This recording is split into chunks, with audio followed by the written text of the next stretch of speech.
बिस्मिल्लाहिर्रहमानिर्रहीम।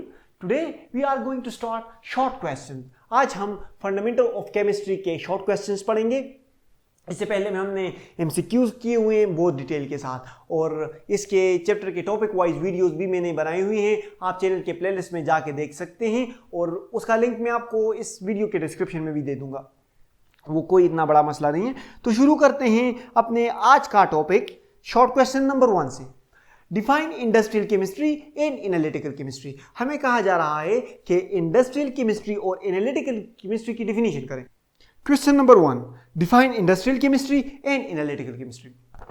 Question number 1 में हमें कहा जा रहा है कि आप इंडस्ट्रियल केमिस्ट्री को और एनालिटिकल केमिस्ट्री को डिफाइन करो। तो देखो, industrial chemistry, industrial chemistry. Industrial chemistry is that branch of chemistry in which we study the manufacturing of chemical substances on a commercial scale. Manufacturing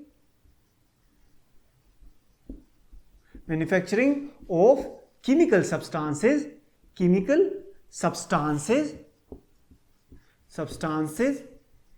on commercial scale. देखो, industrial chemistry में हम chemical substances के manufacturing की study करते हैं on commercial scale. देखो, chemical substances में हमारे पास एलिमेंट्स और कंपाउंड्स आते हैं। हम एलिमेंट्स और कंपाउंड्स को कमर्शियल स्केल पर किस तरह प्रोड्यूस करेंगे, इस तरह की स्टडी को हम इंडस्ट्रियल केमिस्ट्री में स्टडी करते हैं। So we can define industrial chemistry is the branch of chemistry which deal with study of manufacturing of chemical substances on a commercial scale. Chemical substances, examples of chemical substances are oxygen, O2, Cl2, ammonia, NH3, caustic soda,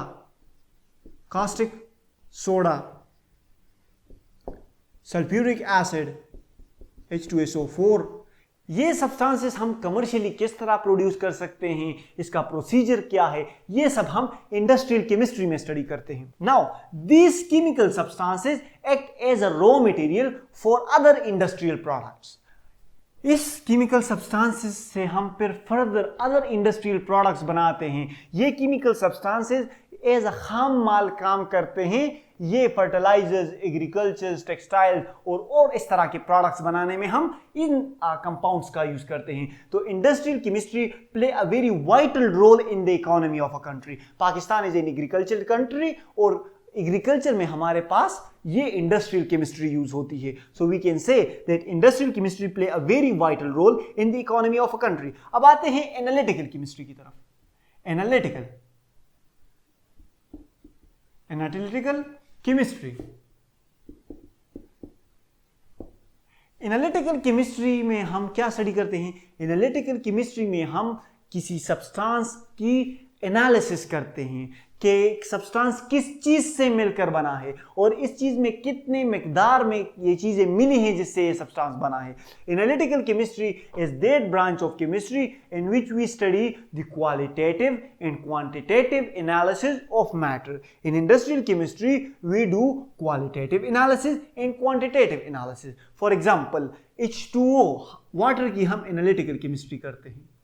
analytical chemistry में जिस तरह आप definition लिख भी सकते हैं कि analytical chemistry is that branch of chemistry which deal with study of qualitative and quantitative analysis of matter. Industrial chemistry में हम किसी सब्सटेंस की क्वालिटेटिव एंड क्वांटिटेटिव एनालिसिस करते हैं। देखो, ये H2O है। अब H2O हमारे पास किस चीज से मिलकर बना है? 2 हाइड्रोजन से एंड 1 ऑक्सीजन से। तो ये हमारे पास क्या है? ये हमने इसकी क्वालिटी चेक की कि सब्सटेंस किन चीजों से मिलकर बना है। हमने इसकी क्वालिटी चेक की, इसकी आइडेंटिटी चेक की, तो ये हमारे पास हो गया क्वालिटेटिव एनालिसिस।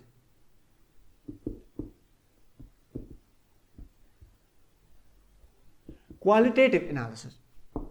अब इस वाटर में हमारे पास 2 हाइड्रोजन है और 1 ऑक्सीजन है। तो 2 hydrogen and 1 oxygen is present in water. ये हमने इसका क्या चेक किया, ये हमने इसका मिकदार चेक किया. और we can say by mass इसकी रेशो है 1:8. तो ये एनालिसिस इसकी क्या हुई, हमने इसका मिकदार चेक किया. ये हो गई इसकी क्वांटिटेटिव एनालिसिस.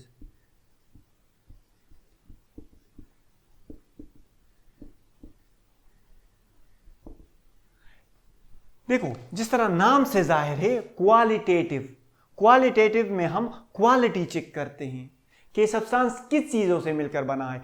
क्वांटिटेटिव एनालिसिस में हम क्वांटिटी चेक करते हैं, मिकदार चेक करते हैं. तो industrial analytical chemistry is that branch of chemistry which deal with study of qualitative and quantitative analysis of matter. आते हैं क्वेश्चन नंबर 2 की तरफ. हाउ कैन यू डिफरेंशिएट और between organic and inorganic chemistry.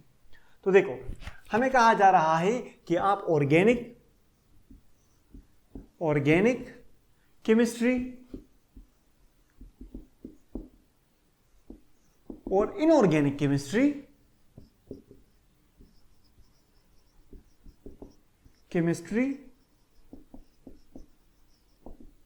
हमें कहा जा रहा है कि आप ऑर्गेनिक और इनऑर्गेनिक केमिस्ट्री में डिफरेंशिएट करो. Differentiate between organic and inorganic chemistry. So organic chemistry is that branch of chemistry in which we study hydrocarbons. We study हम क्या स्टडी करते हैं, हम हाइड्रोकार्बन्स की स्टडी करते हैं and their derivatives. हम उन सब्सटेंसेस, उन कंपाउंड्स की स्टडी करते हैं जो हाइड्रोकार्बन्स से मिलकर बने हैं, जिस तरह अल्केन, अल्कीन, अल्काइन, बेंजीन. तो ये क्या है, ये हमारे पास हाइड्रोकार्बन्स हैं और इनके derivative such as alcohol, carboxylic acid, ETC, ये हमारे पास क्या है, ये इनके डेरिवेटिव्स हैं. ये हम हाइड्रोजन को किसी और फंक्शनल ग्रुप से रिप्लेस कर लेते हैं तो हमें इसका हाइड्रोकार्बन का डेरिवेटिव मिल जाता है. तो हम ऑर्गेनिक केमिस्ट्री में the branch of chemistry in which we study hydrocarbon and the derivative is called organic chemistry. On the other hand in inorganic chemistry we study all the compounds except hydrocarbon and their derivatives. We study all except hydrocarbons and their derivatives.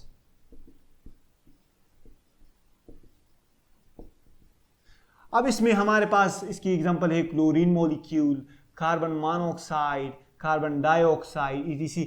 हम और inorganic chemistry में तमाम compounds की study करते हैं except hydrocarbon and their derivatives. हम कह सकते हैं कि इनऑर्गेनिक केमिस्ट्री में हम सिर्फ उन सब्सटेंसेस की स्टडी नहीं करते जो ऑर्गेनिक केमिस्ट्री में आते हैं, बाकी हम सब की स्टडी करते हैं इनऑर्गेनिक केमिस्ट्री में. अब आते हैं क्वेश्चन नंबर 3 की तरफ. Give scope of biochemistry. देखो बायोकेमिस्ट्री का अब हमें कहा जा रहा है कि इसका स्कोप क्या है. तो पहले तो आप बायोकेमिस्ट्री को समझो कि बायोकेमिस्ट्री है क्या. Bio means life, while chemistry is chemistry. So we can say that the chemistry of life is called biochemistry. अब हम कह सकते हैं कि लिविंग ऑर्गेनिज्म की केमिस्ट्री को हम बायोकेमिस्ट्री कहते हैं. लिविंग ऑर्गेनिज्म में जितने रिएक्शंस होते हैं, जितनी उनके बॉडी में केमिकल सब्सटेंसेस होते हैं, उनकी स्टडी को, उनके रिएक्शंस को हम बायोकेमिस्ट्री में स्टडी करते हैं. So we can define biochemistry as the branch of chemistry which deal with the study of structure, composition, chemical reactions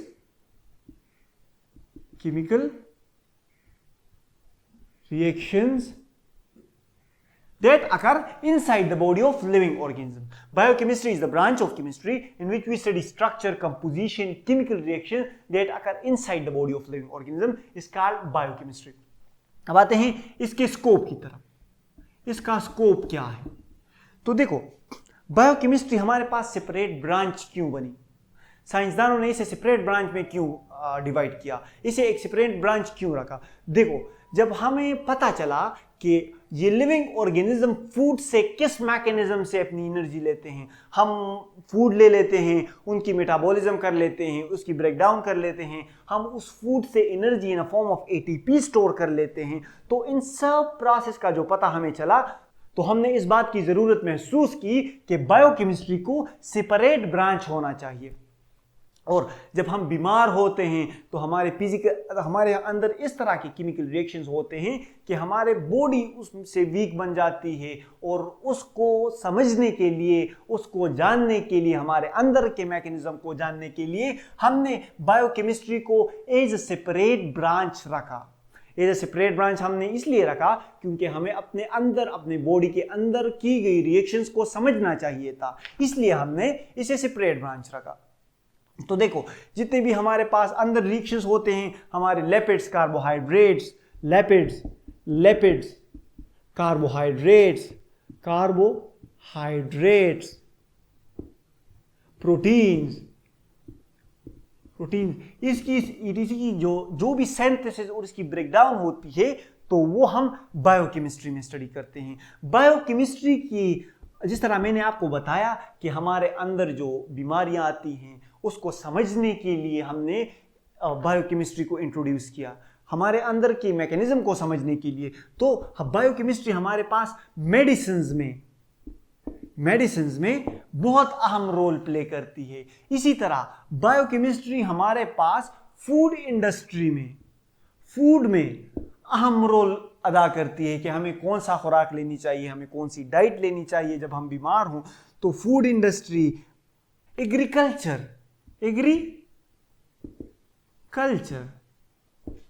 agriculture में हमारे पास बायोकेमिस्ट्री का बहुत अहम स्कोप है। एग्रीकल्चर, फूड, मेडिसिन में हमारे पास बायोकेमिस्ट्री का बहुत ही अहम रोल है। अब आते हैं क्वेश्चन नंबर 4 की तरफ।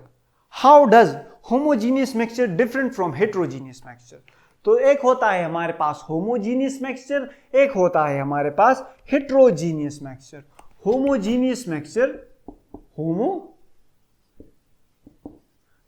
Mixture and heterogeneous mixture. देखो, homogeneous mixture is a mixture which has uniform composition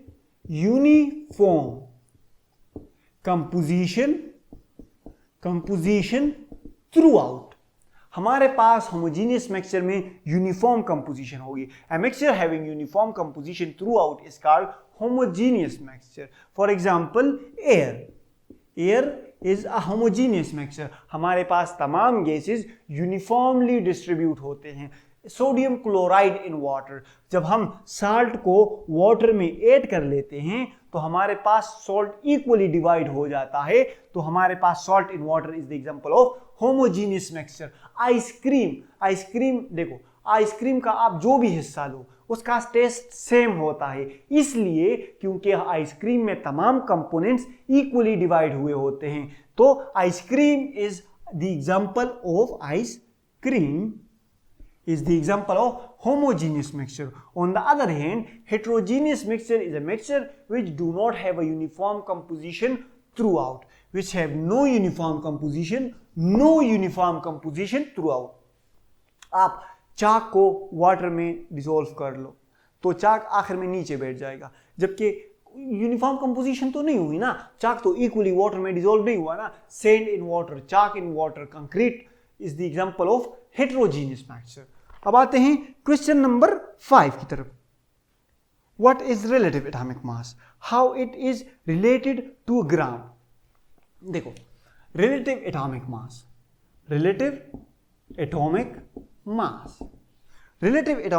is the atomic mass of an atom related to 1/12 of carbon 12।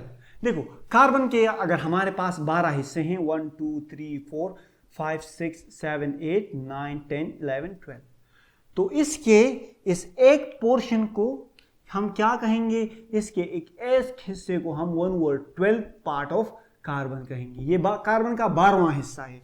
तो वो मास जो हम कार्बन के इस 12वें हिस्से को उससे कंपेयर करके हासिल करते हैं, उसे हम रिलेटिव एटॉमिक मास कहते हैं। The mass of an atom relative to 1/12 gram of carbon 12 isotope is called relative atomic mass.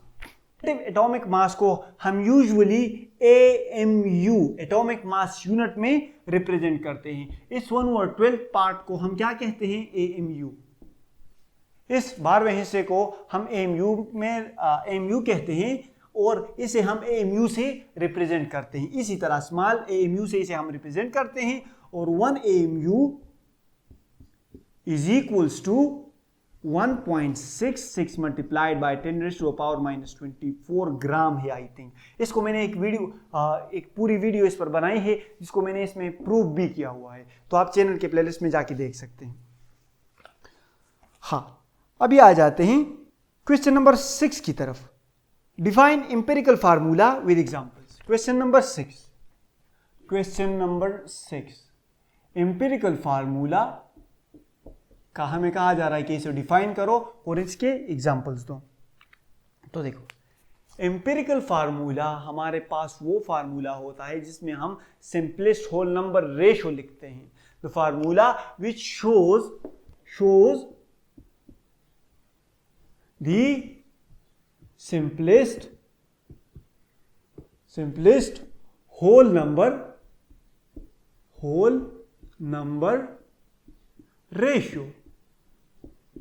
Formula which shows the simplest whole number ratio is called empirical formula. देखो, glucose C6H12O6 ये हमारे पास है इसका glucose का actual formula या molecular formula.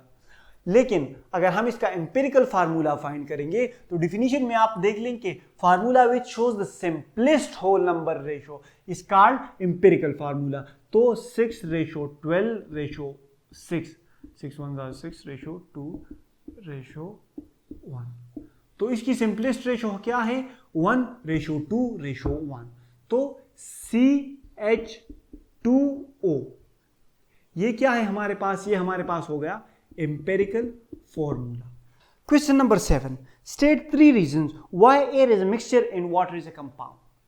हमें कहा जा रहा है कि 3 वजह बताओ कि और इससे प्रूव करो कि एयर हमारे पास मिक्सचर है और वाटर हमारे पास एक कंपाउंड है। देखो, तो फर्स्ट एयर हमारे पास फिजिकल कम्बिनेशन ऑफ गैसेस से बनता है। और अगर हम मिक्सचर की डिफिनीशन करें तो mixture is a substance which is formed by the physical combination. तो पहली बड़ी वजह यह है कि एयर हमारे पास मिक्सचर है। रीजन नंबर फर्स्ट क्या है? रीजन नंबर फर्स्ट यह है कि air is formed by the physical combination of gases. Air में हमारे पास फिजिकल कम्बिनेशन ऑफ गैसेस होती है, जबकि वाटर में हमारे पास हाइड्रोजन और ऑक्सीजन के दरमियान केमिकल बॉन्ड होता है और वाटर हमारे पास केमिकली कंबाइंड हुआ होता है। केमिकली कम्बिनेशन, वाटर में हमारे पास केमिकल कम्बिनेशन होती है जबकि एयर में हमारे पास फिजिकल कम्बिनेशन होती है। दूसरी वजह यह है कि एयर हमारे पास मिक्सचर है, वो ये है कि एयर की कंपोजिशन फिक्स्ड कंपोजिशन नहीं है, नॉट फिक्स्ड कंपोजिशन, जबकि वाटर में हमारे पास फिक्स्ड कंपोजिशन होती है। फिक्स्ड कंपोजिशन होती है हमारे पास वाटर में हाइड्रोजन और ऑक्सीजन 1:8 में कंबाइन होते हैं। जब 1:8 बाई मास हमारे पास हाइड्रोजन और ऑक्सीजन मिल जाएं तभी हमारे पास वाटर बनेगा। वाटर में हमारे पास फिक्स्ड कंपोजिशन है जबकि एयर में हमारे पास फिक्स्ड कंपोजिशन नहीं है। एयर में हमारे पास रैंडम कंपोजिशन है, कोई भी गैस किसी भी मिकदार में, कितने भी मिकदार में प्रेजेंट हो सकता है।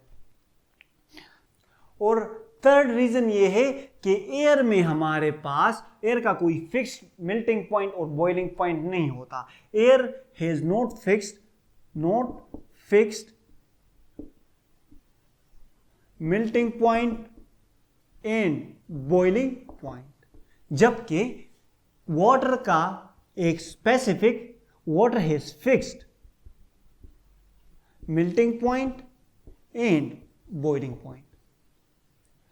तो बच्चे, अगर आपसे कोई पूछे कि हमें 3 रीजन दो कि एयर मिक्सचर क्यों है और वाटर कंपाउंड क्यों है, तो पहले आप कहोगे कि एयर हमारे पास फिजिकल कॉम्बिनेशन है, जबकि वाटर में हमारे पास हाइड्रोजन और ऑक्सीजन केमिकली कंबाइन होते हैं. एयर में हमारे पास फिक्स्ड कंपोजिशन नहीं होती, जबकि वाटर में हमारे पास फिक्स्ड कंपोजिशन होती है. 2 हाइड्रोजन और 1 ऑक्सीजन मिलेंगे तभी हमारे पास वाटर बनेगा. और एयर का कोई फिक्स्ड मेल्टिंग पॉइंट और बॉइलिंग पॉइंट नहीं है, जबकि वाटर का एक खास स्पेसिफिक फिक्स्ड मेल्टिंग पॉइंट और बॉइलिंग पॉइंट है. इसलिए हमारे पास एयर मिक्सचर जबकि वाटर कंपाउंड है. Question number 8. Explain why hydrogen and oxygen are considered as element whereas water is compound. हमें कहा जा रहा है कि हमें रीजन बताओ कि एलिमेंट हाइड्रोजन और ऑक्सीजन को हम एज इंडिविजुअली एलिमेंट लेते हैं, लेकिन जब जो दोनों एक दूसरे के साथ कंबाइन होके वाटर बना लेते हैं तो फिर वाटर को हम कंपाउंड कहते हैं, वाटर को हम एलिमेंट क्यों नहीं कहते. तो आओ बताता हूँ. देखो, हाइड्रोजन या ऑक्सीजन हमारे पास एलिमेंट है. वजह यह है कि अगर हम एलिमेंट की डिफिनीशन करें तो substance which can not be broken down into simple substances by any physical और केमिकल मेथड. सो हाइड्रोजन और oxygen can not be broken down into simple substances by any physical और chemical method. While on the other hand H2O is a compound.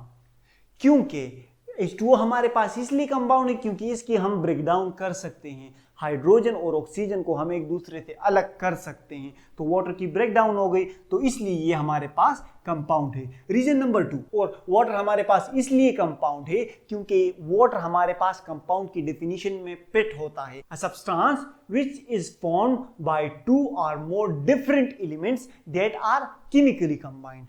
2 or more different elements that are chemically combined. Compound में हमारे पास 2 या 2 से ज्यादा different elements जब chemically combine हो जाते हैं तो हमारे पास कंपाउंड बना लेते हैं. तो इसलिए हमारे पास H2O कंपाउंड है और हाइड्रोजन और ऑक्सीजन इंडिविजुअली हमारे पास एलिमेंट्स हैं.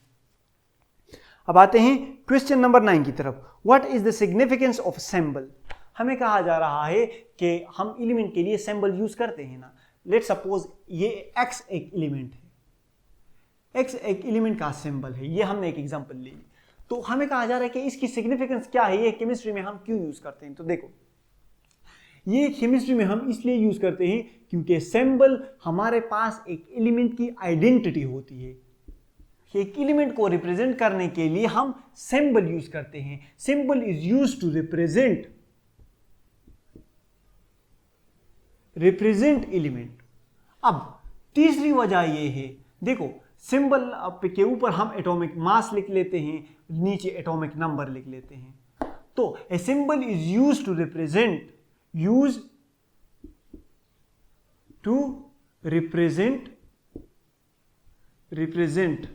Atomic number and mass number. Okay, symbol को हम एटॉमिक नंबर और मास नंबर के लिए भी शो करते हैं. चौथी बड़ी वजह, सिंबल हम पीरियोडिक टेबल में सिंबल यूज करते हैं. We use symbol in periodic table.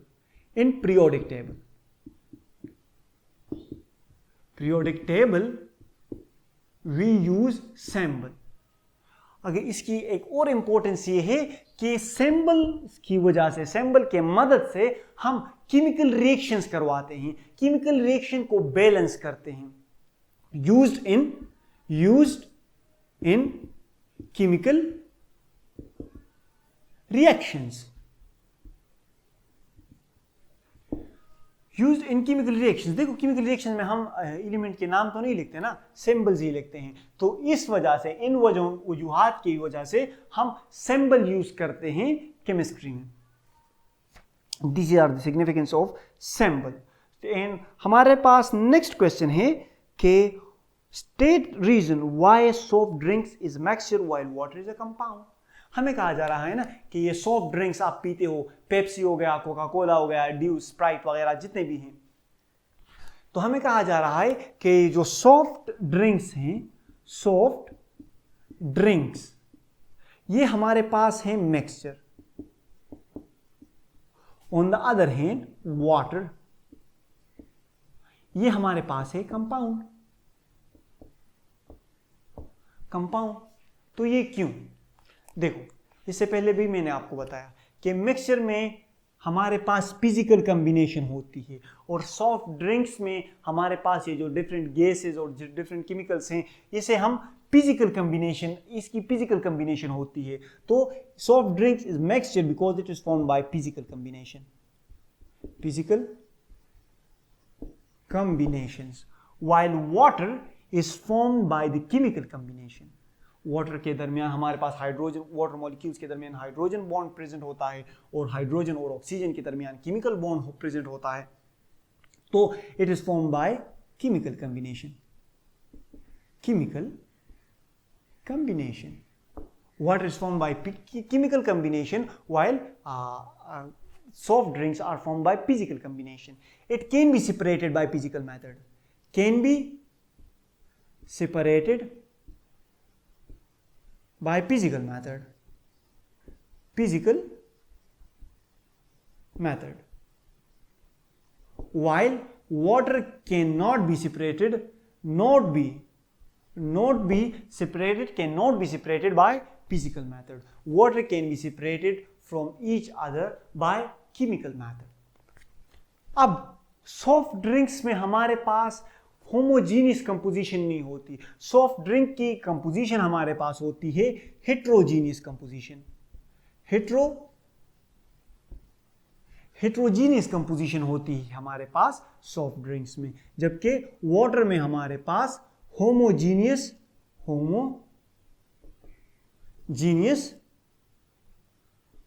Composition होती है। वाटर में हमारे पास होमोजीनियस, सॉफ्ट ड्रिंक में हमारे साथ हेट्रोजीनियस कंपोजिशन होती है, जबकि वाटर में हमारे पास होमोजीनियस कंपोजिशन होती है। तो ये वजूहात हैं जिसकी वजह से हम कहते हैं कि सॉफ्ट ड्रिंक हमारे पास मिक्सचर है, जबकि वाटर हमारे पास कंपाउंड है।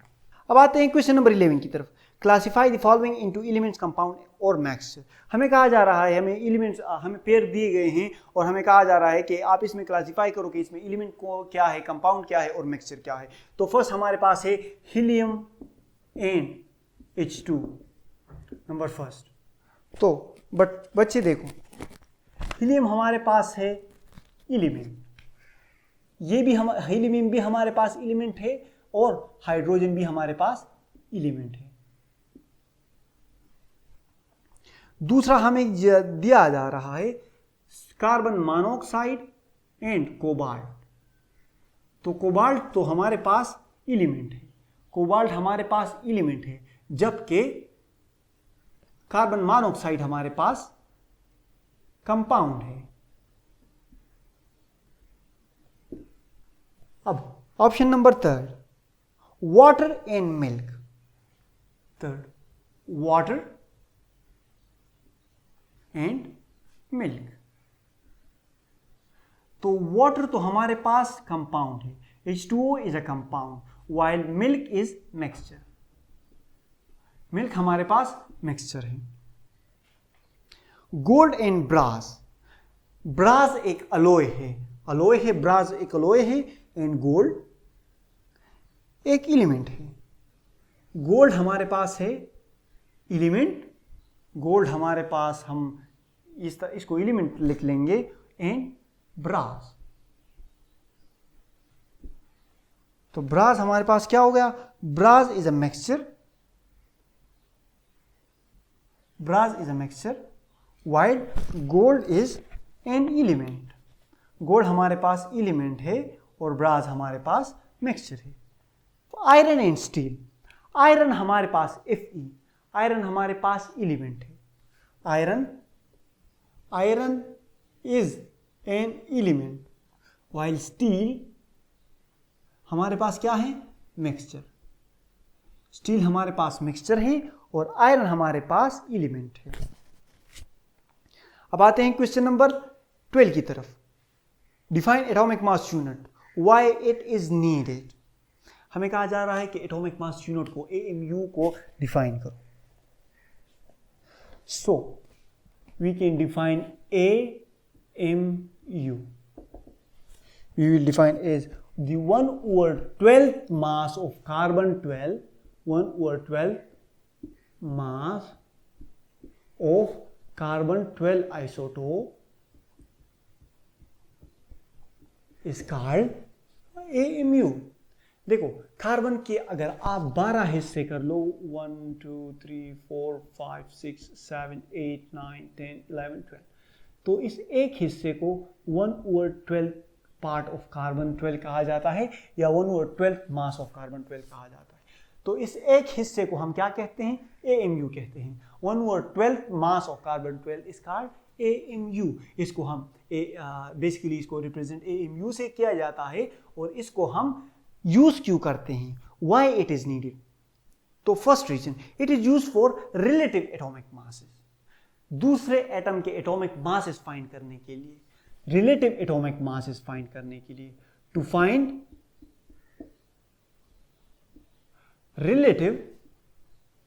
Relative atomic masses. Okay, it is used to find relative atomic masses. Reason number second, it is used to compare masses of atoms. जब दो एटम के मासेस हम एक दूसरे से कंपेयर करते हैं तो भी हम इसी की मदद लेते हैं। Used to compare masses of atoms. देखो किसी एटम के मास को जब हम फाइंड करते हैं तो उसमें हम AMU को एज अ स्केल लेते हैं। जब हम दो एटम के एटॉमिक मासेस को एक दूसरे से कंपेयर करते हैं तब भी हमारे पास AMU की ही मदद दरकार होती है। तो इन रीजंस की बिना पर हम AMU को यूज करते हैं और AMU की जरूरत है दुनिया में। अच्छा, दुनिया में नहीं, केमिस्ट्री में। हाँ बच्चे, अच्छा अब आओ क्वेश्चन नंबर 13 की तरफ। State nature and name of substances formed by the combination of the following. Zinc plus copper. तो जिंक और कॉपर जब हमारे पास मिल जाते हैं तो हमारे पास बन जाता है, यह क्वेश्चन नंबर 13, तो हमारे पास एलोय बन जाता है और उस एलोय को हम कहते हैं ब्रास। यह भी हमने इससे पहले वाले शॉर्ट क्वेश्चन में पढ़ा। अब आते हैं वो टू नंबर वो देख लो। शुगर और वाटर जब हमारे पास मिल जाते हैं तो हमारे पास एक मिक्सचर बन जाता है, हम सोल्यूशन भी उसे कहते हैं।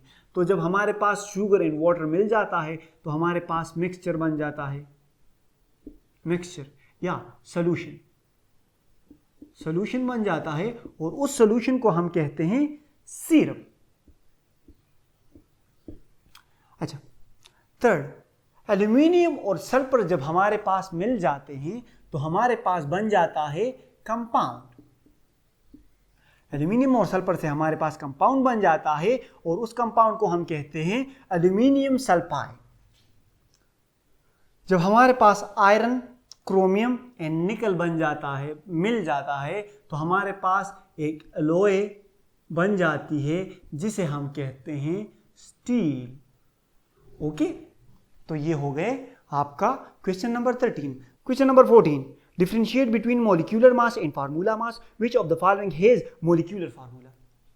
तो देखो हमें कहा जा रहा है कि molecular mass and formula mass के दरमियान डिफरेंशिएट करो। फार्मूला मास के दरमियान डिफरेंशिएट करो। So molecular mass is the sum of atomic masses of all the atoms present in the molecule of a compound. The sum of atomic masses of all the atoms, sum of atomic masses of all the atoms present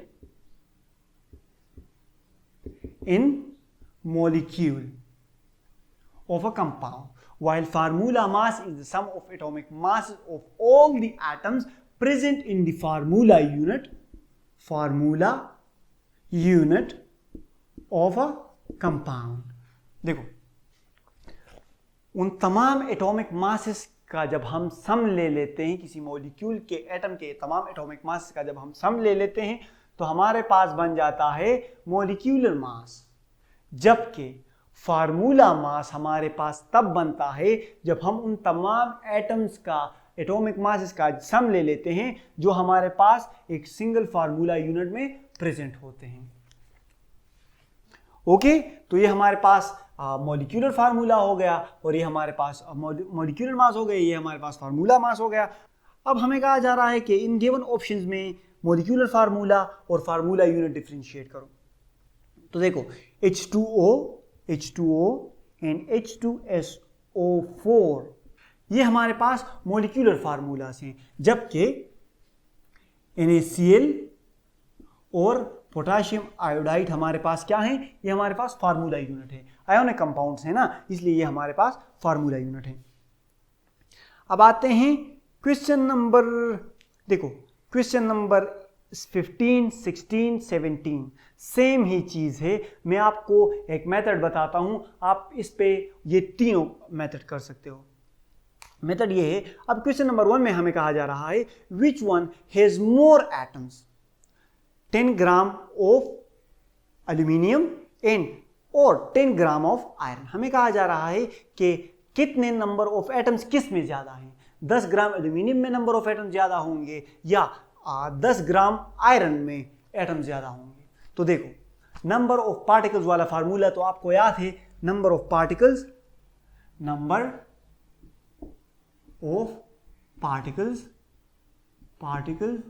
is equals to number of moles multiplied by Avogadro number.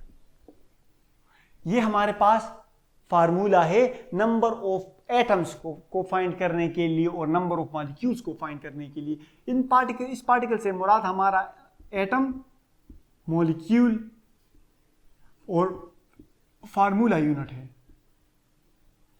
Formula unit ये हमारे पास particles हैं। हम जब particles की बात करते हैं तो हमारा मतलब मॉलिक्यूल होता है या एटम होता है या फार्मूला यूनिट होता है, सही है।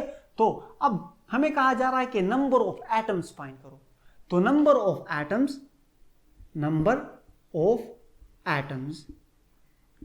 जो एटम भी मैंने आपको कह दिया ना कि एटम भी हमारे पास एक पार्टिकल, तो नंबर ऑफ पार्टिकल्स या number of atoms is equal to, अब नंबर ऑफ मोल्स का हमारे पास क्या फार्मूला है? Number of moles is equal to mass in gram divide by molar mass multiplied by Avogadro number. अब हमें कहा जा रहा है गिवन क्वेश्चन में, क्वेश्चन नंबर 15 में, which one of the following has more atoms, 10 gram of aluminium और 10 gram of iron. तो देखो, number of particles in aluminium is equals to mass in gram, हमारे पास क्या है? 10 ग्राम है। मोलर मास एल्यूमिनियम का क्या है? एल्यूमिनियम का मोलर मास है 27। अब मल्टीप्लाइड बाय 6.023 मल्टीप्लाइड बाय 10⁻23। अब इसकी आप कैलकुलेशन कर लो, आपसे 10 को 27 पर डिवाइड कर लो, फिर इसको 6.023 मल्टीप्लाई बाय 10⁻23 में ज़रब दे दो, तो आपको एल्यूमिनियम के नंबर ऑफ एटम्स मिल जाएंगे, सही है। अब अगर आप आयरन का फाइंड कर रहे हो, Fe का फाइंड कर रहे हो, तो number of particles in 10 gram of iron is equals to mass in gram which is 10 gram हमें दिया हुआ है, molar mass of iron is 56। तो 10 को 56 पर डिवाइड कर लो, इसको 6.023 मल्टीप्लाई बाय 10⁻23 में ज़रब दे दो, तो आपके पास आंसर आ जाएगा। अब आते हैं क्वेश्चन नंबर 16 की तरफ। क्वेश्चन नंबर 16 में भी ये सेम ही चीज़ है, which one has more molecules, 9 gram of water और 9 ग्राम ऑफ शुगर। तो अगर आप 9 ग्राम ऑफ वाटर में नंबर ऑफ पार्टिकल्स फाइंड करना चाहते हो, number of molecules of water find करना चाहते हो, तो ये फार्मूला यूज करो। Number of molecules in water is equals to mass in gram which is 9 gram and molar mass of water is 18 gram multiplied by Avogadro number. So 9 divided by 18 multiplied by 6.023 multiplied by 10 to the power 23 कर लें, आपके पास answer आ जाएगा। अब इसी तरह जब आप sugar का C6, C12H22O11 का के नंबर ऑफ पार्टिकल्स फाइंड कर रहे हो, तो number of particles of sugar is equals to mass in gram, जो कि 9 ग्राम है, और मोलर मास आप मल्टीप्लाइड कर लो। मोलर मास की डिटेल वीडियोस मैंने अपने चैनल के प्लेलिस्ट में बनाई हुई है कि इसको आपने किस तरह कैलकुलेट करना है। तो आप मोलर मास फाइंड कर लो शुगर का, इसको 9 को उसके मोलर मास पे डिवाइड कर लो, फिर उसको एवोगैड्रो नंबर में मल्टीप्लाइड कर लो, तो आपके पास आंसर आ जाएगा। बिल्कुल 17 भी इसी तरह है। Which one has more formula units, 1 gram of sodium chloride और 1 ग्राम ऑफ कैल्शियम क्लोराइड। तो देखो ये जो फार्मूला है, number of particles is equal to number of moles multiply by Avogadro number, तो नंबर ऑफ पार्टिकल से मुराद हमारा यही नंबर ऑफ एटम्स, मॉलिक्यूल और फार्मूला यूनिट ही होता है। सही है। तो अब हमें कहा जा रहा है कि 1 ग्राम ऑफ सोडियम क्लोराइड में ज्यादा number of formula units present होंगे या 1 ग्राम ऑफ पोटेशियम क्लोराइड में ज्यादा नंबर ऑफ एटम्स प्रेजेंट होंगे। देखो number of formula units in sodium chloride is equals to mass in gram, which is 1 gram. Mass in gram of sodium chloride is 1 gram, and molar mass of sodium chloride is I think 58.5 gram. तो 1 को आप 58.5 पर divide कर लो, फिर उसे Avogadro number में multiply कर लो, आपके पास जो आंसर आएगा वो ही आपका number of formula units in 1 ग्राम होंगे। अब इसी तरह potassium chloride, number of formula units of potassium chloride in 1 gram is equals to mass in gram, which is 1 gram, divided by molar mass of potassium chloride. Potassium chloride का molar mass 1 ग्राम पर divide कर लो, जो कि हमें question में 1 ग्राम दिया हुआ है, और इसको एवोगैड्रो नंबर पर मल्टीप्लाई कर लो, तो आपके पास जो आंसर आएगा तो वो होगा आपका final answer, number of formula units in 1 gram of potassium chloride. अब आते हैं क्वेश्चन नंबर 18 की तरफ। Differentiate between homoatomic molecule and heteroatomic molecule। हमें कहा जा रहा है कि homoatomic molecule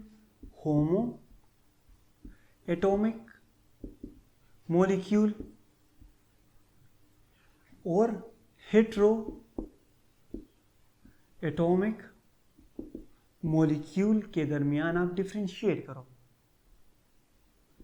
देखो homoatomic molecule is a molecule which is made up of same atoms से बना होगा homoatomic molecule, जबकि heteroatomic molecule different atoms से मिलकर बना होगा।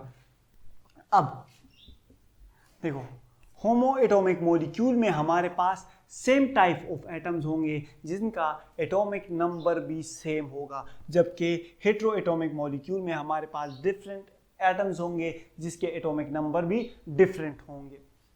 Example of homoatomic molecule is H2O2 Cl2 N2, इसी तरह और भी इसी तरह N2 और भी इसी तरह ETC।